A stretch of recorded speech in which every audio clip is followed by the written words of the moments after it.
Om Shri Sai Nathaya Namaha. Shri Sai Satcharita, Chapter 13. More Sai Leelas, Diseases Cured, Bhimaji Patil, Bala Shimpi, Bapu Sahib Bhuti, Alandi Swami, Kaka Mahajani, Dattopant of Harda. The inscrutable power of Maya. Baba's words were always short, deep, full of meaning, effective and well balanced. He was ever content and never cared for anything. He said, though I am a fakir, have no house or wife, and though leaving all care I stay at one place, the inevitable Maya teases me often. Though I forgot myself, but she cannot forget me. She always envelops me, this Maya, elusive power of the Lord. Sri Hari harasses even Lord Brahma and others. Then what to speak of a poor fakir like me? Those who take refuge in God will be freed from her clutches with His grace. In such terms, Baba spoke about the power of Maya. Lord Shri Krishna has said to Uddhava in the Bhagavad that the saints are his living forms, and see what Baba has said for the welfare of his devotees. Those who are fortunate and whose demerits have vanished, take to my workship. If you always say Sai Sai, I shall take you over the seven seas, believe in these words, and you will be certainly benefited. I do not need any paraphernalia of worship, either eightfold or 16-fold. I rest there where there is full devotion. Now read what Sai did for the welfare of those who surrendered themselves to him. Bhimaji Patil. One Bhimaji Patil of Narayangao Taluka, Junnar district, Pune, suffered in the year 1909 from a severe and chronic chest disease, which ultimately developed into tuberculosis. He tried all sorts of pathies, remedies, but to no effect.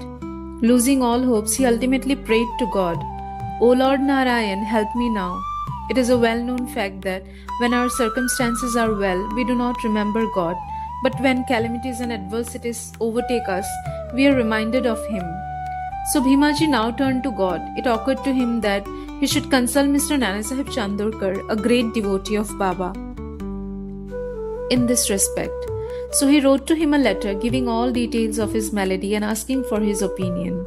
In reply, Mr. Nanasaheb wrote to him that there was only one remedy left and that he has to take recourse to Baba's feet. Relying on Mr. Nanasaheb's advice, he made preparations for going to Shirdi. He was brought to Shirdi and taken to the masjid and placed before Baba.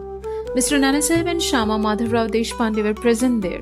Baba pointed out that the disease was due to the previous evil karma and was not disposed to interfere. But the patient cried out in despair that he was helpless and sought refuge in him.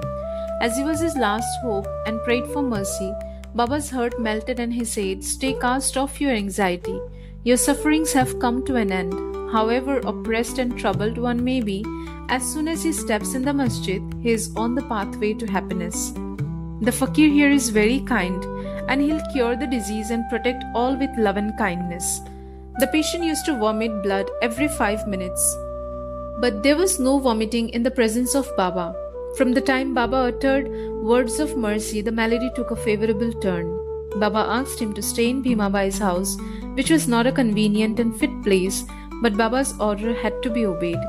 While he was staying there, Baba cured him by 2 dreams. In the first dream, he saw himself as a boy suffering the severe pain of a flogging, which he received for not reciting his poetry lesson before his class master. In the second dream, someone caused him intense pain by rolling a stone up and down over his chest with the pain, thus suffered in dream. His cure was complete and he went home. He then often came to Shirdi, gratefully remembering what Baba did for him and prostrated before him. Baba also did not expect anything from devotees but remembrance, unswerving faith and devotion. People in Maharashtra always celebrate Satyanarayan Puja in their homes every fortnight or month. But it was this Bhimaji Patil who started a new Sai Satyavrata Puja instead of Satyanarayan Vrata Puja in his house when he returned to his village. Bala Ganpat Shimpi. Another devotee of Baba by name Bala Ganpat Shimpi suffered much from a malignant type of malaria. He tried all sorts of medicines and decoctions but in vain. The fever did not abate a jot, and so he ran to Shirdi and fell at Baba's feet. Baba gave him a strange recipe, in this case as follows. Give a black dog some morsels of rice mixed with curd in front of the Lakshmi temple. Baba did not know how to execute this recipe, but no sooner he went home than he found rice and curd. After mixing them together, he brought the mixture near the Lakshmi temple, where he found a black dog waving its tail. He placed the curd and rice before the dog. The dog ate it, and strange to say, Bala got rid of his malaria. Bapu Sahib Bhuti. Shriman Bapu Sahib Bhuti suffered once from dysentery and vomiting. His cupboard was full of patent drugs and medicines, but none of them had any effect. Bapu Sahib got very weak on account of purgings and vomitings, and therefore was not able to go to the masjid for Baba's darshan. Baba then sent for him and made him sit before him and said, "Now take care, you should not purge anymore," and gestured with his index finger. The vomiting must also stop. Now look at the power of Baba's words. Both the maladies disappeared and Bhuti felt well. On another occasion, he had an attack of cholera and suffered from severe thirst. Dr. Pillai tried all sorts of remedies but could give him no relief. Then he went to Baba and consulted him as to what to drink that would allay his thirst and cure the disease. Baba prescribed an infusion of almonds, walnuts, pistachio, a kind of dry fruit boiled in sugared milk. This would be considered a cause for fatal aggravation of the disease by any other doctor or physician. But in implicit obedience of Baba's order, the infusion was administered, and strange to say, the disease was cured. Alandi Swami.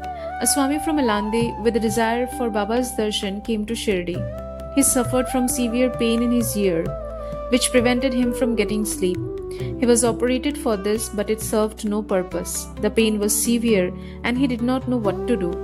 While he was returning, he came to take Baba's leave, when Shama Madhurao Deshpande requested Baba to do something for the pain in the Swami's ear. Baba comforted him, saying, "Allah achha karega, God will do good."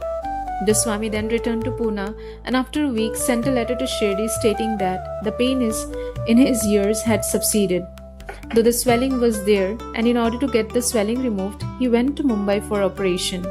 But the surgeon, on examining the ear, said that no operation was necessary. Such was the wonderful and potent effect of Baba's words.